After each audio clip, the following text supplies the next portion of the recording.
You said yes again. Not because you want to, because it felt easier than dealing with the reaction. Now you're annoyed at them and at yourself. Why are you apologizing for a boundary you haven't even set yet? Why does "I can't" feel like a personal attack? And why does one tiny no turn into a full-length explanation? By the end, you'll be able to set a clear boundary in one sentence without spiraling into guilt. Quick sanity check before we label anyone toxic. First, did they actually ask, or did you volunteer yourself because you felt responsible? That happens a lot. Second, when you've said "not now" before, did they punish you, or did they just look disappointed and move on? Discomfort isn't abuse. If it's just a misunderstanding, use this and stop. "Hey, I might have given the wrong impression. I can't do that, and I won't be able to going forward. If that changes, I'll tell you." Here's the real issue. Most people treat boundaries like a debate, so they bring reasons. And the more reasons you bring, the more your no starts sounding negotiable. Then you don't get peace, you get a negotiation you never agreed to join. This video is about clean boundaries that keep relationships functional. Not control, not revenge, not power moves. Just clarity you can repeat. Start with this rule. If it's a no, don't decorate it. Say it clean. "I can't take that on tonight." Then stop. The pause is part of the sentence. Micro scenario. Your roommate texts at 9:47 p.m. "Can you help me move a couch real quick?" You don't need a story. "Not tonight." That's a full answer. If you want to be helpful, offer one alternative. 1. "I can look at it tomorrow morning," or "please route it to someone else." If you don't want to offer an alternative, you don't owe one. Now the guilt trap. You think the reason will make it fair, but long reasons turn your no into a problem they can solve. You say, "I'm exhausted," and they go, "I'll be quick." You say, "I'm busy," and they go, "I'll help."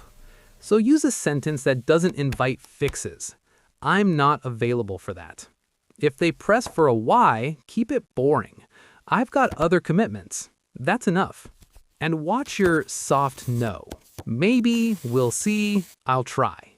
That's a delayed cancellation. If it's a no, say the real one. "I won't be able to make it," or "I'm going to pass." If you want to keep it warm without turning it into a speech, add one short line. "Hope it works out." Then you're done. Here's what usually triggers guilt after you set a boundary. The re-ask. Not an argument, a polite remix. "Totally understand, but just this once?" Or "No worries, could you do a quick thing?" Micro scenario. A group chat is picking volunteers and someone tags you. You're so organized, you can handle it, right? You don't need to defend your personality. "I can't take this one." Then stop. Your job is to not treat the re-ask like a new conversation. Same boundary, same tone. My answer is still no. If they keep pushing, don't escalate, don't explain. Close the loop. "Yeah, still not available." Then stop. Preventative boundaries matter because they happen before resentment. If someone keeps calling without texting first, say this once. Calm. "Quick heads up, I don't pick up unexpected calls. Text me first." If they act like you're being dramatic, normalize it. "Yeah, it works better for me." Now emotional pressure. Sighs, sulking, "Guess I'll do it myself." Use a line that acknowledges feelings without paying with your time. "I hear you, and my answer is still no." One more situation. Everything is labeled urgent. Don't argue about urgency, ask for clarity. When is the actual deadline? Then choose based on capacity. If you can't do it, "I can't meet that deadline." If you can do a smaller version, "I can do X, not Y." If they insist it must be the full thing, then it'll need to go to someone else. That's not harsh, that's clean. The psychology is simple. Guilt is your brain predicting relationship risk. If saying no used to lead to conflict, cold shoulders, or being labeled selfish, your body learned no equals danger. So even when it's healthy, it can feel wrong for a minute. That feeling is not a verdict, it's a reflex. And reinforcement matters. If pushing you has worked before, people tend to keep pushing. Not because they're monsters, because the pattern paid off. Consistency is what retrains the pattern. Now, edge cases. First, real emergencies. Don't default to not available. Use, I can't do that, but here's what I can do right now, blank. Help in the way you realistically can, without signing your whole week away. Second, power dynamics. If it's your boss or a client, keep the boundary and add constraints. I can't finish all of that by Friday. I can deliver A by Friday and B by Tuesday. What do you want prioritized? Third, if you're changing your pattern. If you've been overly available for years, your first boundary will surprise people. That's normal. One time, you can add context. I'm changing how I manage my time, so I'm going to be more selective. Then, go back to short answers. Here are the mistakes that quietly destroy good boundaries. First, you set the boundary, then you keep talking. Fix. One sentence, then stop. If needed, repeat. Don't expand.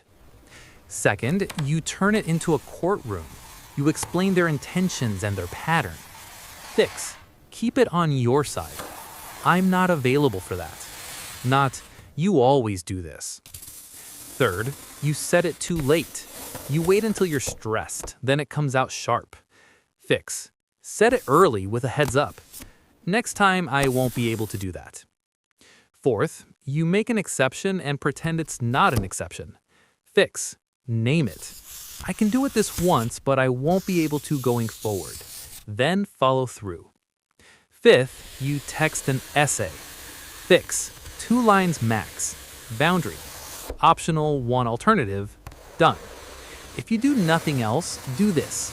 Be consistent twice. Most pushback dies on the second repeat. You don't need to be harsh. You need to be clear. Say the boundary in 1 sentence. Skip the apology. Skip the essay. Repeat once if they re-ask, then stop. Try this today. In the next 24 hours, pick one low-stakes situation and use 1 line. I'm not available for that. Then let it be awkward for 10 seconds. Awkward isn't an emergency.